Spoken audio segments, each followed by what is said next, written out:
انسان کی زندگی میں جو چیزیں اسے بہت زیادہ نقصان دیتی ہیں اور بہت پیچھے چھوڑ دیتی ہیں، دنیاوی معاملات سے لے کر روحانی، اخلاقی، قلبی اور قرب الہی کے معاملات تک کو جو چیزیں نقصان پہنچاتی ہیں، ان میں ایک بڑی چیز غفلت ہے۔ ایک لفظ ہوتا ہے جو ہمیں اکثر سننے کو ملتا ہے کہ آپ کی توجہ نہیں ہے۔ یہ ڈھیر سارے لوگوں کا مطالبہ ہوتا ہے، اہل خانہ بھی مطالبہ کرتے ہیں، کئی موقع پر والدین بھی مطالبہ کرتے ہیں، غرباء بھی مطالبہ کرتے ہیں کہ امیروں کی ہماری طرف توجہ نہیں ہے۔ اور یہ بڑی لازمی سی بات ہے کہ کسی چیز پر جب توجہ رہتی ہے تو وہ چیز بہتر ہو جاتی ہے، اور جب عدم توجہی کا لوگ مظاہرہ کرتے ہیں تو وہ معاملہ خراب ہو جاتا ہے۔ یہ جو عدم توجہ ہے اسی کو غفلت کہتے ہیں، اور جب انسان کے مزاج پر غفلت طاری ہوتی ہے اور غفلت اس پر پوری طرح غلبہ کر لیتی ہے تو پھر اس کی زرخیز زمین کو وہ بنجر کرتی ہے۔ غفلت انسانی دل کے لیے بڑی نقصان دہ چیز ہے اور انتہائی تکلیف اور ضرر کا باعث ہے۔ دلوں پر جو قحط نازل ہوتا ہے، قحط، ویران ہو جاتے ہیں دل، اور جو دلوں پر خشکی نازل ہوتی ہے کہ طبیعتیں خشک ہو جاتی ہیں، یہ غفلت کی وجہ سے ہوتی ہے۔ جو لوگ غافل ہو جاتے ہیں نا، اپنے معاملات کا دھیان نہیں رکھتے، دیکھیں نا، آپ کو کھانا کھاتے بھی غافل نہیں ہونا چاہیے۔ اگر کھانا بھی غیر معتدل کھا لیا جائے تو وہ انسان کی طبیعت کے لیے باعث ضرر بن جاتا ہے، نقصان کا باعث بنتا ہے۔ بات کرتے ہوئے بھی غافل نہیں ہونا چاہیے، کئی دفعہ جملے ایسے نکل جاتے ہیں جو انسان کے لیے پھر شرمندگی کا باعث بنتے ہیں۔ انسان کو غافل ہو کر کوئی کام نہیں کرنا چاہیے، غافل ہو کر، مدہوش اور بے ہوش ہو کر نہیں۔ غفلت دل کو ویران کرتی ہے، طبیعت میں خشکی لاتی ہے۔ غافل کبھی نہ بنے۔ قرآن مجید فرقان حمید نے ارشاد فرمایا کہ اقترب للناس حسابہم، فرمایا لوگوں کے حساب کا وقت قریب آ گیا، وہم فی غفلۃ معرضون، اور وہ ابھی بھی غفلت میں منہ پھیرے ہوئے ہیں۔ ٹائم آ گیا حساب دینے کا، لیکن وہ ابھی بھی غافل ہیں۔ ہمارے جو زیادہ تر نقصان زندگی میں ہوئے ہیں وہ صرف ہماری غفلت کی وجہ سے ہوئے۔ ہم نے چیزوں پر توجہ نہیں دی، چیزیں گڑبڑ ہو گئیں۔ جس آدمی نے پھول لگائے ہوں، پھل لگائے ہوں، کھیتی لگائی ہو، وہ دانہ ڈال کے پانی دے کے فارغ نہیں ہو سکتا، اسے توجہ کرنی پڑتی ہے۔ اور کسی نے کہا تھا مالی جیندے ہون تو پھر بوٹے سوکھدے نہیں۔ اگر موجود ہونا ان کو سینچنے والا، رکھوالی کرنے والا، تو پھر ان کی جڑیں کبھی خشک نہیں ہوا کرتی۔ ہماری جو غفلتیں ہیں یہ بڑی ضرر کا باعث ہیں، نقصان کا باعث، اور مجبوری معاف ہوتی ہے، غفلت معاف نہیں ہوتی۔ اسکول میں پڑھتے تھے، مدرسے میں پڑھتے تھے، تو ایک مجبوری ہو گئی جی، خدا نہ خواستہ گھر میں کوئی پریشانی ہو گئی تو اساتذہ اس پر سزا نہیں دیتے۔ کوئی خوشی کا موقع ہے گھر میں، فیملی میں کسی کی شادی ہے، اساتذہ اس پر سزا نہیں دیتے۔ لیکن اگر کبھی پتہ چلتا تھا نا کہ یہ گھر سے تو آیا تھا لیکن مدرسے نہیں آیا، یہ اسکول نہیں آیا، رستے میں غافل ہو گیا، تو یہ بات خوفناک تھی۔ یہ قابل سزا جرم تھا کہ تو غافل ہو گیا اپنی پڑھائی سے، تو گھر سے آیا اور یہاں نہیں آیا۔ غفلت قابل سزا ہوتی ہے، مجبوری کی معافی ہوتی ہے۔ ہمارا آج کل جو مسئلہ ہے وہ غفلت کا ہے۔ ڈھیر سارے لوگ ہیں، سمجھدار بھی ہیں، سیانے بھی ہیں، معاملہ فہم بھی ہیں، باشعور بھی ہیں، تعلیم کی ڈگریاں بھی رکھتے ہیں، لیکن اگر ان کی زندگیوں کی تکلیفوں کو دیکھا جائے اور بے آباد روح کو دیکھا جائے اور سجدوں سے ان کی دوری کو دیکھا جائے تو ایک ہی بات سمجھ میں آتی ہے کہ پتہ سارا ہے لیکن لے ڈوبی ہے غفلت، توجہ نہیں کی۔ لائق بچہ بھی نالائق ترین زندگی گزارتا ہے، اس لیے کہ اس کے لائق ہونے کے ساتھ ساتھ اس کا توجہ کرنا بھی تو ضروری ہے نا۔ نرے لائق کا کیا فائدہ اگر وہ محنتی نہیں، اگر وہ توجہ ہی نہیں کرتا، اپنا سبق دھیان سے سنتا پڑھتا ہی نہیں، تو جتنا مرضی لائق ہو پیچھے رہ جائے گا۔ اور کئی نالائق ہوتے ہیں، رٹا لگا کے پاس ہوتے ہیں، پر چلو رٹا تو لگاتے ہیں نا، محنت تو کرتے ہیں نا، جد و جہد تو کرتے ہیں۔ کئی نالائق جد و جہد کے باعث آگے گزر جاتے ہیں، اور کوئی اسی چکر میں رہ جاتے ہیں، میں بڑا لائق ہوں، کل پڑھ لوں گا، پرسوں پڑھ لوں گا، ہفتہ تیاری کر کے پاس ہو جاؤں گا۔ اپنی زندگی سے غفلت کا پردہ اٹھائیں، اور غفلت اس کے لیے فیصلہ کرنے کی ضرورت ہوتی ہے، پلاننگ کرنے کی نہیں، فیصلہ کرنے کی ضرورت ہوتی ہے کہ میں نے اب غفلت کرنی۔ ہم نہ جب بھی کوئی پروگرام بناتے ہیں تو منصوبہ بندی شروع کر دیں، منصوبہ بندی نہ کریں، فیصلہ کریں، کہیں کہ میں نے غافل نہیں ہونا۔ غفلت غرق دنیا کا نام ہے، اپنے آپ کو غفلت سے بچائیں۔ آپ دیکھیں حضرت کعب بن مالک رضی اللہ تعالیٰ عنہ فرماتے ہیں، بخاری میں موجود ہے، فرماتے ہیں کہ جنگ میں پیچھے رہ گیا تھا، میرا خیال تھا کل چلا جاؤں گا، گھوڑے اور سواریاں میرے پاس تیز ہیں، مضبوط ہیں، پرسوں چلا جاؤں گا، تیزی سے بھاگ کے میں پہنچ جاؤں گا، میں قافلے کے ساتھ شامل ہو جاؤں گا، لیکن بس تھوڑی سستی ہو گئی، ذرا غفلت ہو گئی۔ آپ فرماتے ہیں جب سب لوگ چلے گئے حضور علیہ السلام کے ساتھ جہاد میں اور میں پیچھے رہ گیا، تو پھر جب چند دن گزر گئے اور محبوب کے واپس آنے کا ٹائم ہو گیا، تو اب میں غور کرتا سمجھتا تو مجھے مدینے میں یہاں بزدل لوگ نظر آتے، اور کون نظر آتے؟ جو منافق تھے، وہ منافق بزدل دکھائی دیتے، یا مجھے عورتیں اور بچے دکھائی دیتے۔ میں پریشان ہوا، حضور واپس آ گئے۔ جنہوں نے بہانے کیے تھے نا منافقین نے، یہ مجبوری تھی اس لیے نہیں جہاد پہ گئے، یہ جنہوں نے بہانے کیے تھے انہیں مل گئی معافی، اور میں نے سچ بولا، میں نے کہا یا رسول اللہ میں غافل ہو گیا تھا۔ اب کہتے ہیں میں نے جب کہا نا حضور سستی ہو گئی تھی، ذرا غفلت ہو گئی، تو بندہ محبوب سے ہی غافل ہو جائے، بندہ وہیں سے غافل ہو جائے۔ جو دم غافل سو دم کافر، سانو مرشد اے ہو پڑھایا۔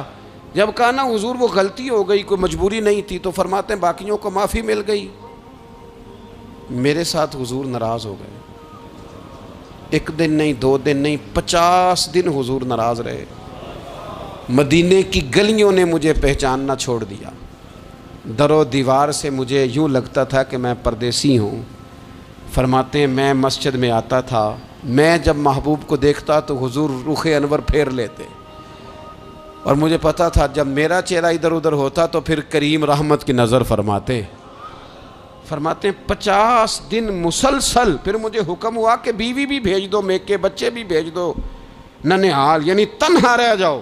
فرماتے ہیں وہ میں نے قید تنہائی کاٹی، لیکن شکر اللہ کا یہ ہے کہ میں سچا تھا، بس ذرا بھول گیا تھا، بس ذرا غفلت ہو گئی تھی۔ تو فرماتے ہیں پھر اللہ تبارک و تعالیٰ نے میرے اوپر فضل یہ فرمایا کہ میری توبہ کا اعلان رب نے قرآن مجید میں فرمایا۔ تو غافل نہ بنے کبھی بھی، ہمارا نہ مسئلہ یہ ہے، اور آپ نے ناراض نہیں ہونا۔ ڈھیر سارے لوگ غافل ہو جاتے ہیں، مالدار بھی غافل ہیں، صاحبان علم بھی الا ماشاء اللہ بہت ساری جگہوں پہ غافل ہیں۔ جن لوگوں کو 4 لوگ جاننے لگ جاتے ہیں، کوئی مقام حاصل ہو جاتا ہے، وہ بھی بہت ساری جگہوں سے غافل ہو جاتے ہیں الا ماشاء اللہ۔ غفلت بڑی تکلیف والا منظر ہے۔ جو لوگ سمجھتے ہیں نا میں اب گڈ بک میں آ گیا ہوں، اب میں اچھا ہو گیا ہوں، اب میرے لیے خیر کہا جاتا ہے، مجھے اچھائی شاید یہ مستقل میرے ساتھ رہے گی، تعریف ہی ہوگی ہمیشہ، وہ بھی غافل ہو جاتے ہیں۔ اور یہ غفلت ٹھیک نہیں ہوتی۔ وجہ دیکھنی چاہیے کس وجہ سے انسان کو وقار مل رہا ہے، عزت مل رہی۔ اپنی زندگی سے غفلت کو اتار پھینکیں۔ تھوڑی دیر کی تو غفلت ہوتی ہے، لمبی تو نہیں۔ 2 منٹ کے لیے صرف اس نے ڈرائیونگ کرتے ہوئے چہرہ موبائل کی طرف کیا تھا، 2 ہی تو منٹ لگے تھے۔ لمحوں نے خطا کی تھی، صدیوں نے سزا پائی۔ لمحوں نے خطا کی تھی، صدیوں نے سزا پائی۔ ایک لمحے کے لیے غافل ہوئے تھے اور صدیاں، نسلیں روتی رہ گئیں پیچھے۔ بچے تڑپتے رہ گئے، اہل خانہ پریشان رہ گئے، ماں باپ ساری زندگی روتے رہے، لیکن یہ 2 منٹ کے لیے یہ غفلت جو ہے یہ بڑی تکلیف والا معاملہ. اپنی زندگی سے غفلت کو اتارنا ہے، غافل نہیں بننا، ہر وقت توجہ اور ساری باتوں پہ توجہ. بعض اوقات لوگ ایک طرف توجہ کر کے ایک طرف سے غافل ہو جاتے ہیں. نہ، توجہ ہمہ پہلو رکھنی ہے. ہمارے ذمے جتنے بھی حقوق ہیں ان سب پر توجہ، ہر چیز کا خیال. ایسا نہ ہو کہ عبادت کرتے رہ جائیں اور حقوق العباد ہم سے چھوٹ جائیں، اور حقوق العباد اتنے زیادہ ادا کریں. صاحب مجھے کہنے لگے ایک دفعہ بڑے وثوق کے ساتھ کہنے لگے جی معاذ اللہ ثم نہیں جی ٹائم ملتا پھر نماز دا کی کریے، روزی کمانا بھی تو عبادت ہے نا. تو میں نے کہا آپ نے عبادت کرنا ایک حصہ قبول کیا ہے، آپ نے کل عبادت نہیں قبول کی. عبادت کل ہے، ہمہ پہلو. ایک حصہ آپ قبول کر کے نکل گئے اور باقی آپ نے چھوڑ دی. تو کسی ایک طرف سے بھی غافل نہیں ہونا. جتنی ذمہ داریاں ہیں، جتنی ڈیوٹیاں ہیں، ان سب کا خیال. اور جو بڑا آدمی ہوتا ہے، بڑا گھر میں بڑا ہو، قبیلے میں بڑا ہو، علاقے میں بڑا ہو، ادارے میں بڑا ہو، کلاس میں بڑا ہو، جو بڑا ہے اس کی تو ساری آنکھیں کھلی ہوئی ہونی چاہیے. ایک ایک پر اس کی نظر ہونی چاہیے کہ میری کہاں ضرورت ہے، کہاں مجھے اشک شوئی کرنی ہے، کس کے ساتھ میں نے کس طرح محبت کا رویہ رکھنا ہے. غافل نہ بنے. اچھا جی اب کیسے پتہ چلے گا کہ ہم غافل ہیں؟ یہ کیسے پتہ چلے گا؟ آپ کسی بندے سے بھی پوچھ لیں حالات کیا ہیں تو کہتا ہے اللہ کا شکر ہے کبھی کسی کا دل نہیں دکھایا، اللہ کا شکر ہے جی زمانہ ہو گیا 5 نمازیں پڑھتا ہوں، اللہ کا شکر ہے جی. کیسے پتہ چلے گا غافل ہیں؟ پہلی علامت ہمارے علماء اور صوفیاء نے غافل بندے کی لکھی ہے. اس آئینے میں نے اور آپ نے اپنا آپ دیکھنا ہے. غافل بندے کی پہلی علامت یہ ہوتی ہے کہ وہ دنیاوی کاموں میں چست ہوتا ہے اور اللہ اور اس کے رسول کی فرما برداری میں سست ہوتا ہے. یعنی نماز کے وقت تو اسے نیند ستاتی ہے، پریشانی ہوتی ہے، لیکن اگر کسی جگہ مال مل رہا ہو، پیسے مل رہے ہوں، وہاں جانا ہو تو پھر اسے کوئی چیز بھی تنگ نہیں کر. دنیاوی کاموں میں چست ہوگا، یعنی ٹی وی کے آگے، موبائل کے آگے وہ گھنٹوں بیٹھا ہوا ہے. اور اگر اسے 25 منٹ قرآن پاک سننا پڑ جائے، اگر اسے 20 منٹ دینی محفل میں بیٹھنا پڑ جائے، اگر اسے کہا جائے کہ تو 20 رکعت نماز نفل ادا کر، دنیاوی کاموں میں چست ہے، دینی کاموں میں، یہ غفلت کی پہلی علامت. پھر ذاتی معاملات پہ پیسہ خرچ کرنا ہو تو ڈھیر سارا ہے، کسی غریب کی مدد کرنی ہو تو.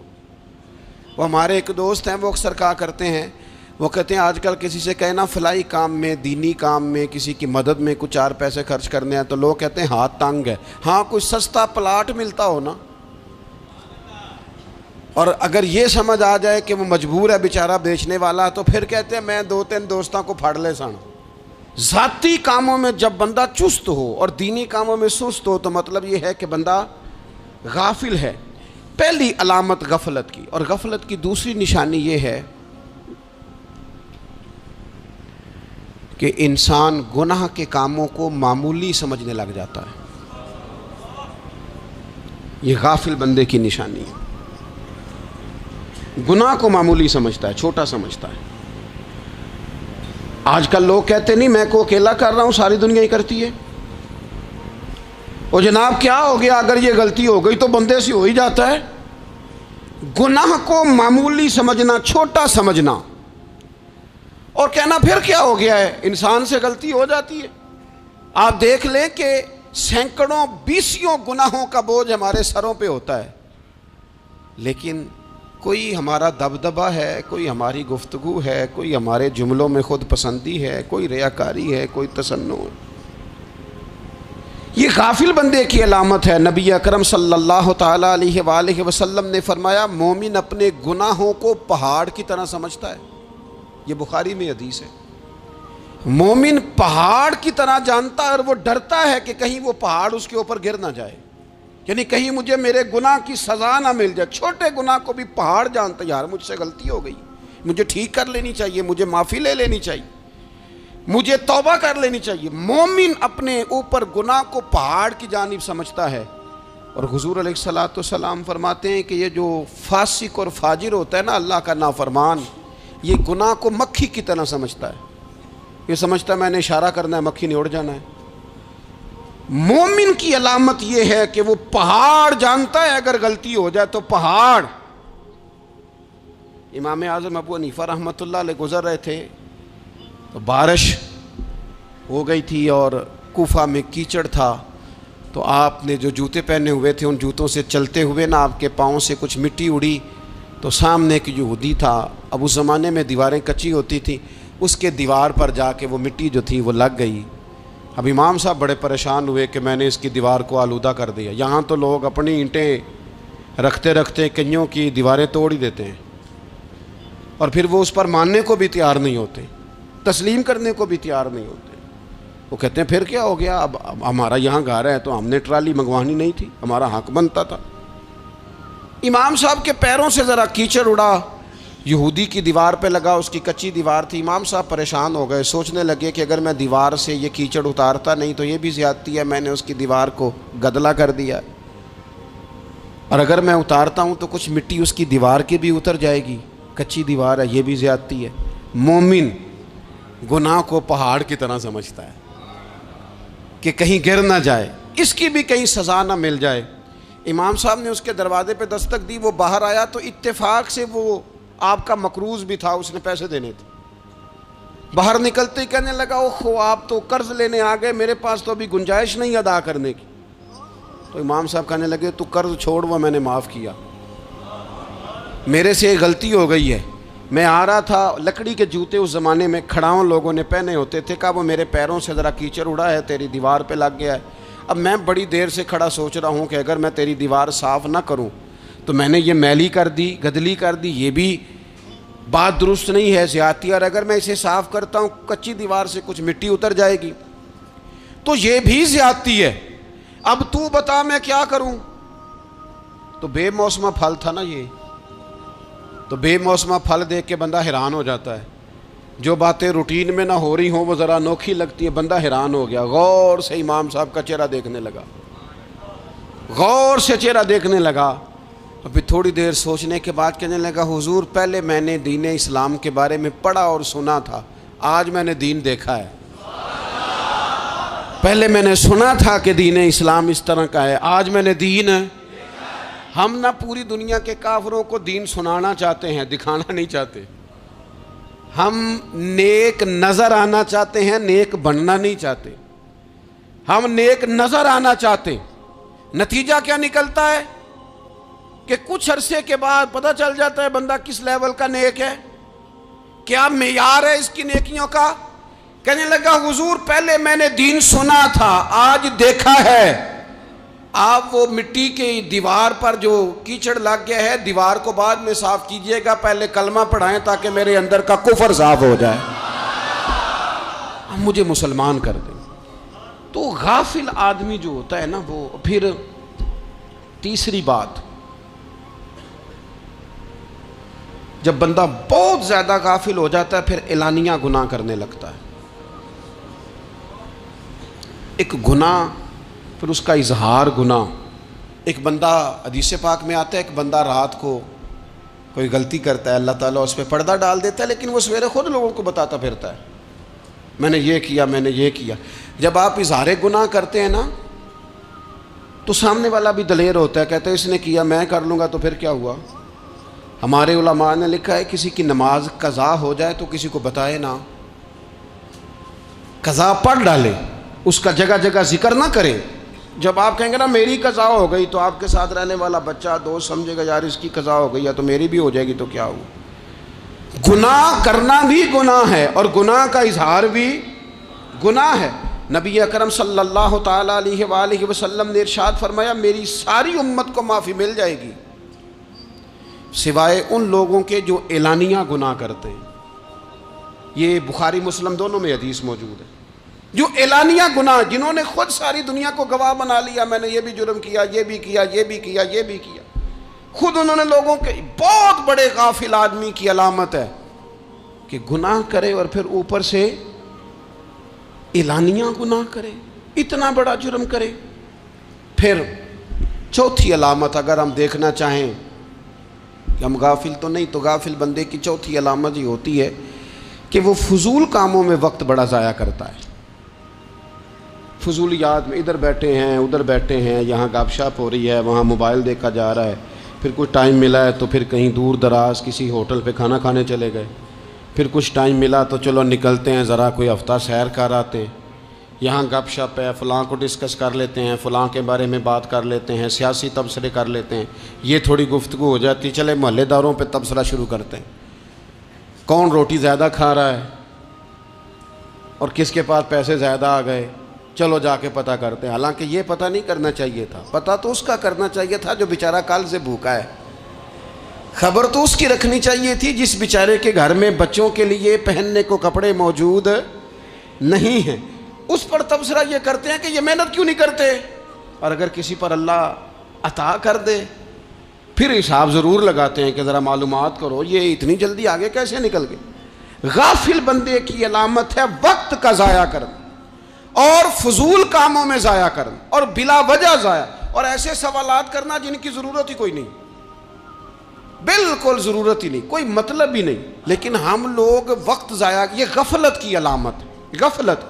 اللہ والوں کی علامت کیا تھی؟ ایک بات انہوں نے زندگی میں لے لی، سیکھ لی، پھر ساری زندگی اسی پہ گزار دی، ان کا ارادہ تھا نا کشکول سیدھا کیا۔ کچھ لوگ ساری زندگی لیکچر قبول لے کے سن کے پھر بھی سمجھنے کو تیار، یہ غافل دل کی علامت ہے۔ اس لیے نبی پاک صلی اللہ تعالیٰ علیہ وسلم نے فرمایا دو نعمتیں ایسی ہیں جن میں اکثر لوگ غفلت میں ہیں، ایک صحت اور دوسری فراغت۔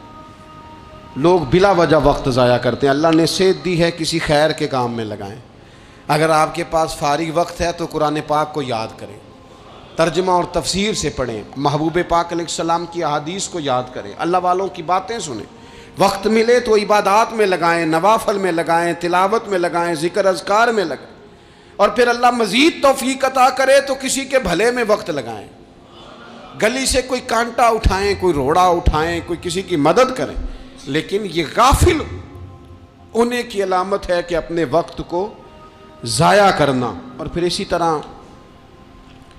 غفلت کی پانچویں علامت یہ ہے کہ اگر بندے کو دنیا سے پورا پیار ہو جائے، یعنی شب قدر میں بھی آ کے کہتا ہے یا اللہ کبھی پیسے دے دینا، شب برات والے دن بھی کہتا ہے کہ مالک اگر کبھی کوئی ایسا سبب لگ جائے نا، یعنی بیت اللہ شریف کے سامنے کھڑے ہو کے بھی اگر اس نے مال ہی مانگنا ہے وہاں بھی اس نے یہی سوال کرنا ہے، حب دنیا اتنی غالب آ جائے تو یہ غافل ہونے کی علامت۔ دنیا ضرورت ہے، مقصد نہیں ہے، دنیا کی حاجت ہے، مقصد نہیں ہے، یہ مقصود نہیں۔ اور جب لوگ فقط دنیا کے مال کو، دولت کو، نبی پاک علیہ السلام نے فرمایا وہ لعنتی ہے جو درہم اور دینار کا بندہ بن گیا ہے، پیسوں کا بندہ بن گیا ہے، مل جائے تو خوش ہوتا ہے، نہ ملے تو تکلیف میں آ جاتا ہے، یہ غافل بندے کی علامت۔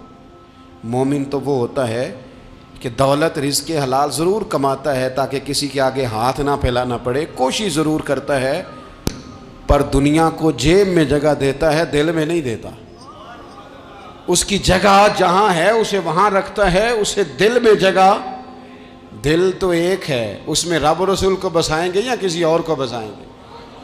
تو حب دنیا یہ غافل ہونے کی بہت بڑی علامت ہے۔ پھر اسی طرح جو بندہ رب کریم کو جانتا نہیں نا وہ بھی غافل ہو جاتا ہے۔ ایک تو جو یہ نہیں نہ جانتا کہ رب کریم سزا دے گا، وہ مجھے دیکھ رہا ہے، اسے نہ اونگ آتی ہے نہ نیند آتی ہے، جو اس کی معرفت نہیں رکھتا کہ میرا رب ہر وقت مجھے دیکھ رہا ہے، وہ بھی غافل ہو جاتا ہے۔ جسے پتہ ہونا کہ مجھے دیکھ رہا ہے وہ غافل نہیں ہوتا، اور جو یہ سمجھ لیتا ہے نا کہ شاید معاذ اللہ ثم اس یقین کو پکا نہیں کرتا وہ غافل ہو جاتا ہے۔ اور ایک جو یہ نہیں نہ جانتا کہ رب مہربان کتنا ہے وہ بھی غافل ہو جاتا ہے۔ مجھے بتائیے سب سے زیادہ تو بندہ اس کے دروازے پہ جاتا ہے نا جو سب سے زیادہ مہربانی کرنے والا ہو، اس دروازے سے بندہ اٹھتا ہی نہیں۔ تو جس کو یہ یقین ہو جائے نا سب سے زیادہ کرم فرمانے والی ذات اللہ رسول کی ہے، وہ کبھی رب رسول سے غافل نہیں ہوتا۔ وہ کبھی اللہ رسول کا دروازہ چھوڑ کے نہیں جاتا، وہ کبھی کسی اور جگہ جا کے پناہ تلاش نہیں کرتا۔ جسے پتہ چل جائے نا وہ کریم کتنا ہے، مہربان کتنا ہے۔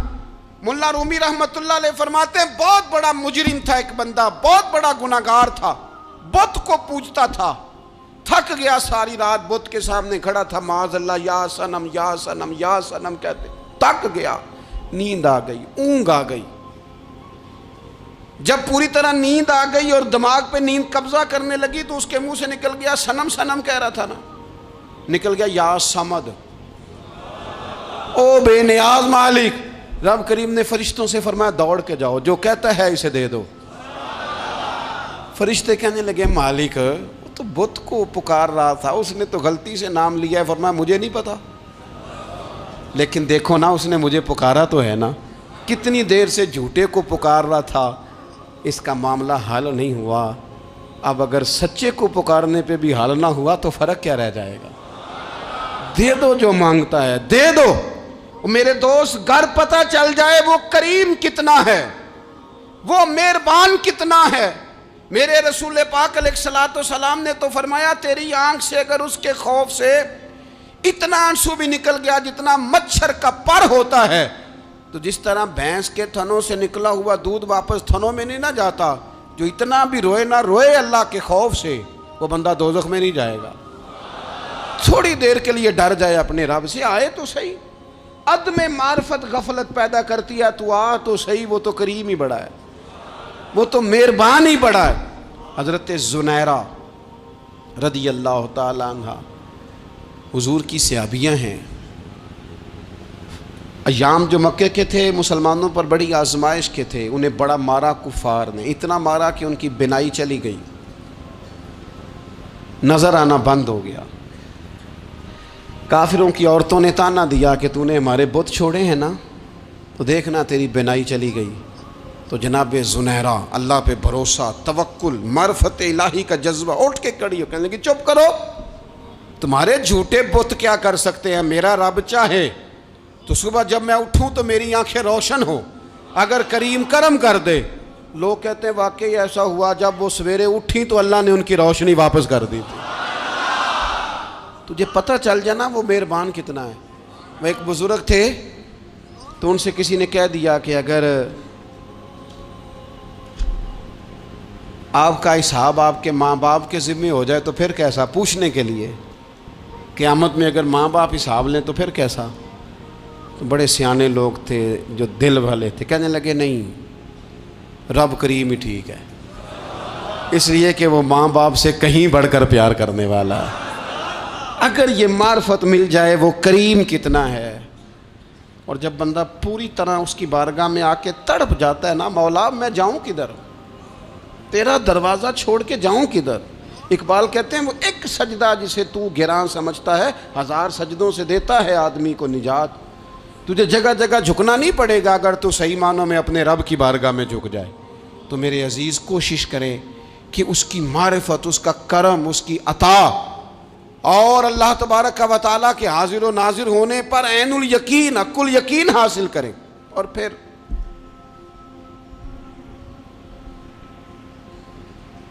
آٹھویں بات یہ ہے کہ غافل لوگوں کی صحبت بھی بندے کو غافل کر دیتی ہے۔ غافلوں کی صحبت میں نہ بیٹھیں، ان کی صحبت میں بیٹھیں جن کے پاس بیٹھنے سے دل میں رب رسول کی محبت پیدا ہوتی ہے۔ غافلوں سے بچیں۔ چنگیاں دے لڑ لگی ساں تے چولی چ پھل پئے، تے جدوں میں پیڑیاں دے سنگ رل گئی تے میرے اگلے بھی ڈول گئے۔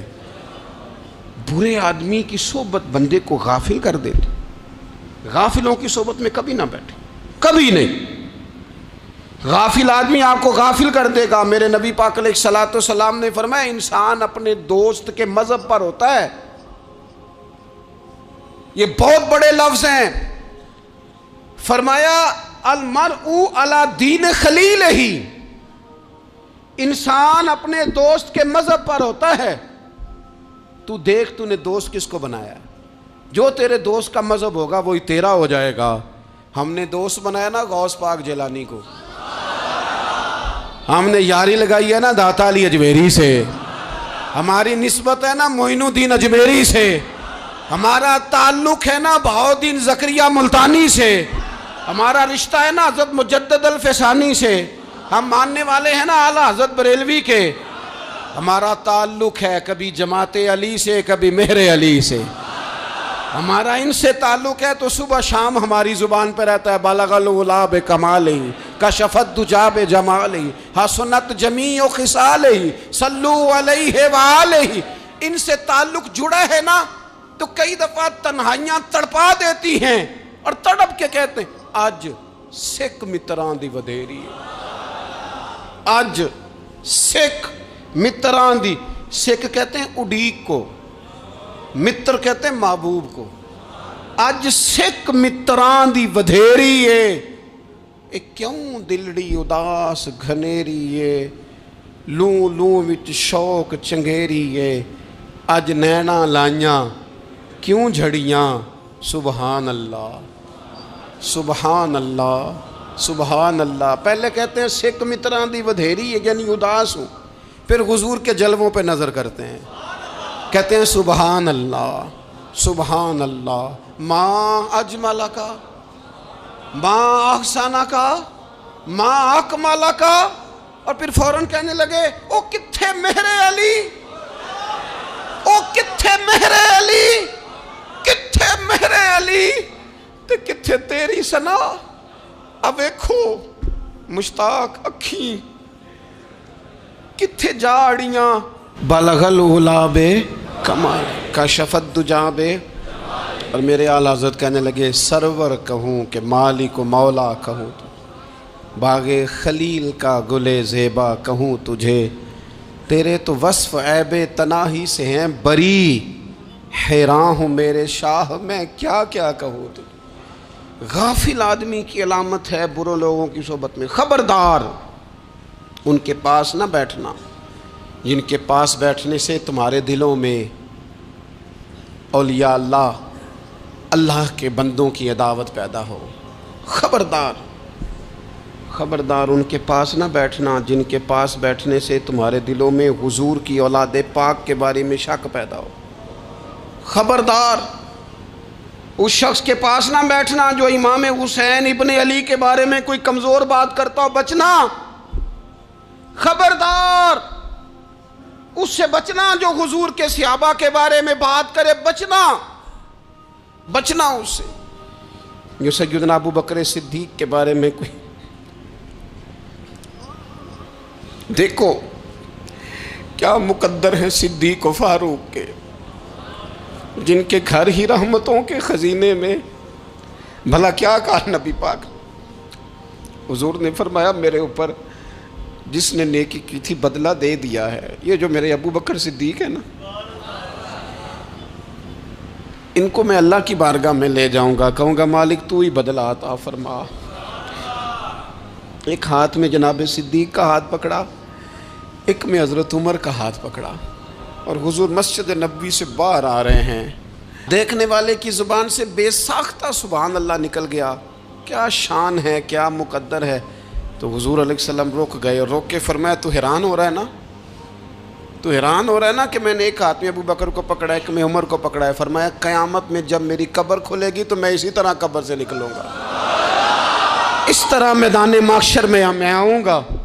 خبردار حضور کے وفاداروں کے وفادار رہنا، ان کے وفادار رہنا، ان کے وفادار رہنا۔ بڑا عجیب دور آیا ہے، ہم نے یہ دور دیکھا ہے کہ لوگ حضور کے صحابہ کے بارے میں بھی بات کریں گے، اب نبی پاک کی اولاد پاک کے بارے کو بھی ڈسکس کیا جائے گا۔ اپنا منہ تو دیکھ، اپنی حیثیت دیکھ، اور پھر وہ بندے دیکھ جن کو اللہ نے چن کے اپنے محبوب کی غلامی کے لیے حضور کے قریب بٹھایا ہے۔ تو بچنا ایسے لوگوں سے، پرہیز کرنا، خبردار عقیدہ ستھرا رکھنا، عقیدہ ستھرا رکھنا، صاف رہنا، پاکیزہ رہنا، غافلوں کی صحبت سے بچنا۔ بڑا ڈرتے ہیں اللہ سے، دعائیں مانگتے ہیں یا اللہ نسلوں میں بھی وہی بندے پیدا فرما جو عقیدے پکے رکھنے والے ہیں، وہ بندے پیدا فرما ہماری نسلوں میں۔ ایک وہ بندہ بھی غافل ہو جاتا ہے جو امیدیں لمبی لگا لیتا ہے، جن کے منصوبوں میں دولت بھی ہوتی ہے، گھر بھی ہوتا ہے، اولاد کا بڑا ہونا بھی ہوتا ہے، پوتے پوتیاں نواسے نواسیاں دیکھنا بھی ہوتا ہے، یہاں بھی گھر وہاں بھی گھر، یہ سیر، یہ سارا کچھ ہوتا ہے، لیکن رب کی بارگاہ میں پیش ہونا جن کے پیش نظر نہیں ہوتا۔ لمبی امیدیں۔ حضرت مولا علی شیر خدا فرمایا کرتے تھے، میں تم پر دو باتوں کا خوف کھاتا ہوں، جو ڈر آتا ہے، ایک یہ کہ تم خواہش کی پیروی کرو گے، جو نفس کی خواہش ہوگی اس کے پیچھے لگ جاؤ گے، اور ایک کہ تم لمبی لمبی امیدیں باندھو گے، اتنے سال جینا ہے، اتنے 100 سال جینا، یہ کرنا ہے وہ کرنا ہے۔ منصوبہ بندی کریں مستقبل کے لیے، وہ بری نہیں، لیکن تیاری رکھیں، تیاری رکھیں، اس بات کا بھی خیال رکھیں کہ اللہ کی بارگاہ میں حاضر ہونا۔ یہ غفلت کی چیزیں ہیں جو بندے کو غافل کر دیتی ہیں۔ جو لوگ اللہ کا ذکر نہیں کرتے وہ بھی غافل ہو جاتے ہیں، اور جو فضول باتیں زیادہ کرتے ہیں نا، ہنستے زیادہ ہیں۔ فَلْيَضْحَكُوا قَلِيلًا وَلْيَبْكُوا كَثِيرًا، قرآن کہتا ہے زیادہ رویا کرو، کم ہنسا کرو۔ نبی پاک علیہ الصلوۃ والسلام سے پوچھا تھا حضرت عقبہ بن عامر نے کہ یا رسول اللہ نجات کس چیز میں ہے؟ تو نبی پاک علیہ الصلوۃ والسلام نے فرمایا ایک تو اپنی زبان قابو میں رکھو، دوسرا فرمایا اپنے گھر میں ٹھہرے رہو، تمہارا گھر تمہارے لیے کافی ہو، فضول نہ نکلو گھر سے، اور تیسرا فرمایا اپنی خطاؤں پہ رویا کرو۔ کثرت کلام اور فضول کلام اور بلا وجہ یہ بندے کو غافل کرتا ہے، دل کو سخت کرتا ہے۔ یہ چند چیزیں ہیں جو انسان کو غفلت میں ڈالتی ہیں۔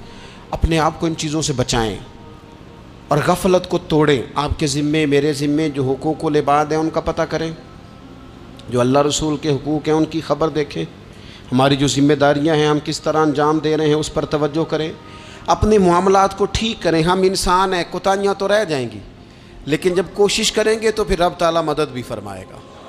ایک بات اور کرنی ہے، ایک تو میں نے عرض کیا غفلت کو توڑنا، ایک دوسری بات قرآن مجید کا ایک سبق اور، جب غفلت توڑنی ہے تو پھر لازمی طور پر ایک کام کرنا پڑے گا۔ میں نے یہ عرض کیا تھا کہ پلاننگ نہیں کرنی، فیصلہ کرنا ہے، تو فیصلہ کرنا ہے تو کرنا کیا ہے؟ پھر قرآن حکیم نے سورہ بقرہ میں کہا فاستبقوا الخیرات،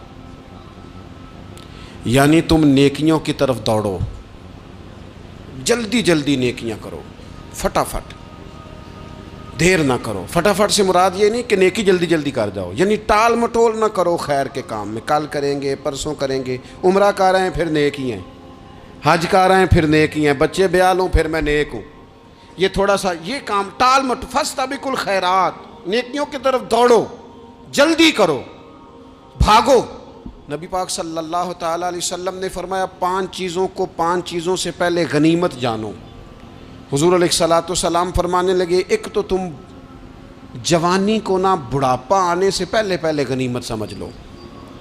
نبی کریم صلی اللہ تعالیٰ علیہ وآلہ وسلم ارشاد فرمانے لگے کہ اپنی صحت کو غنیمت جان لو بیماری آنے سے پہلے پہلے۔ پھر حضور علیہ الصلوۃ والسلام فرمانے لگے اگر اللہ نے تمہیں مال دیا ہے، وسعت دی ہے، تو نیکی کر لو، خرچ کر لو اللہ کے راستے میں، خدا نہ خواستہ تم پر غریبی آ جائے۔ اور پھر حضور سید عالم صلی اللہ تعالیٰ علیہ وسلم فرمانے لگے اگر تمہیں اللہ نے کچھ فراغت دی ہے، بہت زیادہ مصروف نہیں ہو، تو غنیمت جان لو، جلدی سے نیکی کر لو قبل اس کے کہ تم مشغول ہو جاؤ۔ اور 5ویں بات حضور نے بیان کی، فرمایا زندگی کو غنیمت جانو موت آنے سے پہلے پہلے، جلدی سے نیکی کر لو۔ نیکی کے لیے ساری زندگی منصوبہ بندی نہ کرتے رہو، نیکی کے لیے دیکھو نا، ہماری زندگی میں یہاں دنیا میں رہ کے چند منٹوں میں وہ نیکی کی جا سکتی ہے جو قیامت کے بعد صدیوں کا ہمارا فائدہ کرے گی، صدیوں کا فائدہ کرتے نہیں۔ پلاننگ کر رہے ہیں، منصوبہ بندی کر رہے ہیں، بس تیاری کر رہے ہیں، بس حضرت آپ دعا کر دیں، اللہ تعالیٰ دعائیں بھی قبول فرمانے والا ہے، لیکن جو نیکی نصیب ہوتی ہے اسے جلدی سے کر گزریں، اسے فٹافٹ کریں۔ میں ایک گاؤں میں گیا، اب تو خیر وہ دور نہیں رہا، یہ 10-15 سال 20 سال پہلے نا جو نوجوانوں کی مصروفیات ہوتی تھیں ان میں سے ایک مصروفیت یہ ہوتی تھی کہ گندم لے کے چکی پہ جانا ہے، آٹا پسوا کے لانا ہے۔ یہ ایک بڑی، چونکہ سبھی گھروں کے اندر سال کے لیے گندم سٹاک کر لی جاتی تھی، تو گندم لے کے جانا یہ ایک ڈیوٹی ہوتی تھی۔ ایک نوجوان ایک گاؤں میں، اس کی مجھے تعریف سننے کو ملی، تو ایک بوڑھی اماں کہنے لگی یہ تو بڑا نصیباں والا ہے، سارے دا آٹا پیا لے ہوندا ہے۔ اور آتے جاتے پوچھ لیتا ہے کہ اماں کوئی کہنے لگی میرے بچے باہر ہوتے ہیں، یہ مجھے دوائی بھی لا دیتا ہے شوگر کی، میں مریضہ ہوں. یعنی خیر جتنی ہو سکے جتنی. میرے ایک سنگی ہیں تو سڑک پہ کوئی بندہ کھڑا ہوتا ہے نا، اللہ تعالیٰ انہیں سلامت رکھے، بندہ کھڑا ہوتا ہے تو کہتے ہیں میں اس سے پوچھ لیتا ہوں بابا جی کدھر جانا ہے، فلانی جگہ جانا ہے، تو کہتے ہیں میں موٹر سائیکل پہ بٹھا لیتا ہوں. بندہ دیکھ کے مجھے سمجھ آ جاتی ہے ضرورت مند ہے، کوئی چور نہیں کوئی ڈاکو نہیں، ضرورت مند ہے. میں اسے منزل تک نیکی جتنی میسر آئے، جس حد تک میسر آئے. کیا کہا ہمارے نبی پاک علیہ السلام نے؟ حضور نے ہم سے فرمایا کچھ نہ ہو سکے تو بات ہی مسکرا کے کر لینا، اس پر ہی اللہ صدقے کا ثواب عطا کر دے. فاستبقوا الخیرات، جلدی سے نیکی کر لو. اپنے نامہ اعمال میں روز نیکیاں جمع کرو، کوئی نہ کوئی خیر کا کام روز کرو اور جلدی سے کرو.